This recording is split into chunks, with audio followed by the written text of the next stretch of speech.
এ যেন কালের গর্ভে হারিয়ে যাওয়া কোনো প্রাচীন নগরী। শহর জুড়ে বিরাজ করছে ভুতুড়ে পরিবেশ।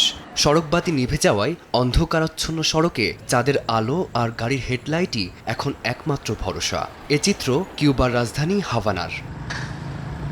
স্থানীয় সময় রোববার রাতে কিউবার জাতীয় বিদ্যুৎ গ্রিড পুরোপুরি ভেঙে পড়ে। এতে প্রায় 1 কোটি মানুষের দেশটি অন্ধকারে ডুবে যায়। এর আগে জুলাই মাসেই 3 বার দেশজুড়ে বড় ধরনের বিদ্যুৎ বিপর্যয় দেখা দেয়। বিদ্যুৎ ছাড়া ঘুমাতে যাওয়ায় যেন এখন রীতিমতো অভ্যাসে পরিণত হয়েছে শহরটির মানুষের। বিদ্যুৎ না থাকায় হাভানা বিশ্ববিদ্যালয়ের সিঁড়িতে বসে বা শুয়ে রাত কাটাচ্ছেন কেউ কেউ, আবার টর্চের আলো জ্বালিয়ে ট্যাঙ্কে পানি ভরার চেষ্টায় অনেকে।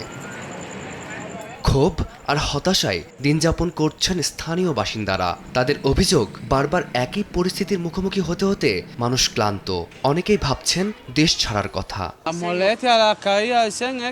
জাতীয় গ্রিড অচল হয়ে যাওয়ায় মানুষ আর সহ্য করতে পারছে না। পরিস্থিতি অসহনীয় হয়ে উঠেছে। এখন তো বিদ্যুৎ ছাড়াই ঘুমানোর অভ্যাস হয়ে গেছে। এখন আমার একটাই ইচ্ছা, এ দেশ ছেড়ে চলে যাওয়া।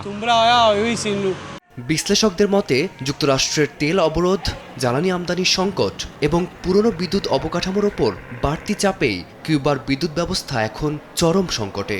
তবে পরিস্থিতি কবে স্বাভাবিক হবে সে বিষয়ে এখনও কোনো তথ্য দেয়নি কর্তৃপক্ষ। ফারদিন মাঝার, সময় সংবাদ।